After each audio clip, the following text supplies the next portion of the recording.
Right guys, welcome back to another video, and today let's talk about some football. Now, before I talk about this, I'm basically just going to be talking about a lot of stuff in football, so I'm sorry if it's not very particularly focused in one topic or another. I'm going to be honest, football's been very dry.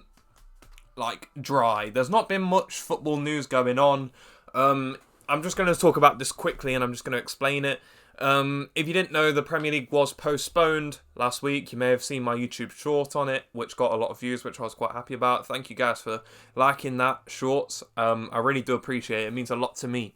But the reason why it was postponed, if you're not from England, you might not know, although you probably will because it was international news, that sadly the Queen of England did in fact die a few days ago. So that was very saddening for the whole country. Very upsetting to learn that news of someone that's been a constant in everyone's lives for the past 70 years has died. And to be fair, I think it was the right decision to cancel the Premier League for that particular week in respect of Her Majesty and everything around that sort of situation, because of who she was to the country and how she influenced all of our lives, kind of thing, within the UK, within the Commonwealth, and within these countries around the world. So I think it was right to have these weeks to remember the Queen and not really focus on football, focus on her more than sports and stuff like that. Now, there have been a lot of sports. For example, basketball has still been continuing. We've had games and stuff like that. We've had pre-season games, sorry. However, the Premier League decided, and a lot of the Football League, well, the whole Football League, the FA decided to say, we're not going to do that. We're going to show our respect. The Scottish League also did this as well. I think it's the right decision before we talk about anything else football-wise. A lot of people complain about it, a lot of football fans. I think it's correct what the Premier League, the FA have done, the British Football League. It's what needed to be done, in my opinion. But, obviously, my thoughts and prayers go out to the Queen's family, the new King of England, and yeah, there's not much more I can say on that situation other than, yeah, it's deeply saddening and a horrible time in the country as a whole. But on that note, let's stop talking about this and let's talk about some football news. So the main football news is mainly around Chelsea, Brighton, these sort of situations here. Who's going to be the first manager to get sacked? Who's under the most pressure? Is Jurgen Klopp failing? Is he in trouble in any way whatsoever? Firstly, let's talk about the old news first. So let's talk about Graham Potter going to Chelsea, being the new Chelsea manager. Is this a good idea? In my opinion, it could work, but it's a risk. Obviously, every managerial appointment that Chelsea as a football club make is a managerial risk because of the success which is associated with Chelsea Football Club. It's a risk at the end of the day. You're never going to get it perfectly right. However, you've sacked managers in the past. Obviously, it's a different ownership who were up to the standard which you needed them to, which I don't agree with wholeheartedly. But is Graham Potter that good? Is he going to do it? Is he going to be good enough to the point where you can count on him? Compared to a manager who got to back-to-back Champions League finals with two different teams in a row. Does he stack up against a manager like Thomas Tuchel? Does he stack up against a manager like Conte? Does he stack up against a manager like Rafa Benitez? Like Sarri, for example. All of these proven managers. It's hard, isn't it? Because on the one hand, you can say that you've seen him do well at Brighton. However, I think the maximum points Brighton has ever got is 51 points. That isn't great. Let's be honest.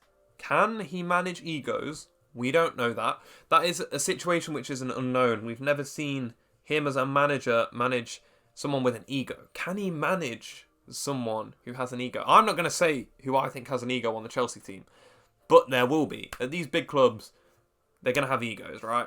For example, Aubameyang. Let's start with Aubameyang. Is he going to manage Aubameyang?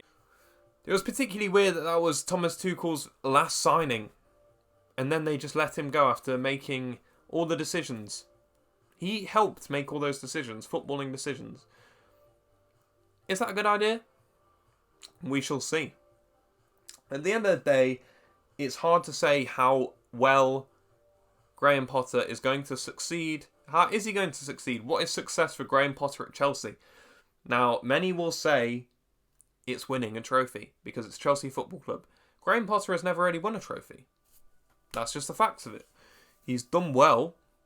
He's got a nice style of football, which Chelsea fans have wanted to see for a long period of time, since Tuchel came in, since you've had all these pragmatic managers which have won stuff. Like, you can say, like, for instance, you've had the best defensive record over a number of years, and you've won stuff. But has it been fun? Has it been a nice batch of football to watch? In my opinion, probably not. Let's be honest here. Probably not. At the end of the day, it's hard to see if they're going to do that well under this management. But now let's talk about the other news, which is people talking about Jurgen Klopp. Now, Jurgen Klopp is obviously coming under a lot of pressure after that Champions League game, after the slow start in the Premier League. People asking him, are they done? Is he 7th season syndrome? Which I heard a lot of people saying, like, if you're having a 7th season syndrome, good. Good. You should have a burnout after 7 years of managing one team. Like, I don't understand where that has come from. Like, 7 season syndrome. Like, that is a bad thing in any way. You see, like, how does that even make sense that that's a bad situation to be in, having a manager that can last at a club for 7 years? 7 years this guy has lasted at your club. And you think, he's doing bad in his 7th season. After winning a Champions League, a Premier League, 2 domestic cups. And you're saying, let's get rid of him because he's having a 7th season, which isn't as great as the other ones. You've sold arguably your second best player, which obviously isn't the whole case, but it's a reason why people can now just target Mohamed Salah. Like, you can target down that side. They've only got one good side pretty much at the minute. And I know people will say Luis Diaz, Darwin Núñez, Diego Jota. They are not Sadio Mane. They are not Sadio Mane. I'm sorry, they're not. Salah has been off it since he came back from AFCON. Let's just be honest there. He hasn't been the same player. He hasn't done as well. He won Player of the Season, I think he did anyway, based on what he did in that first half of the season, not what he did in the second half. Because he'd already done so much that it was almost undeniable that he couldn't win it. And that's fair. But he hasn't been the same player. Trent is not looking good without a midfield there to help him.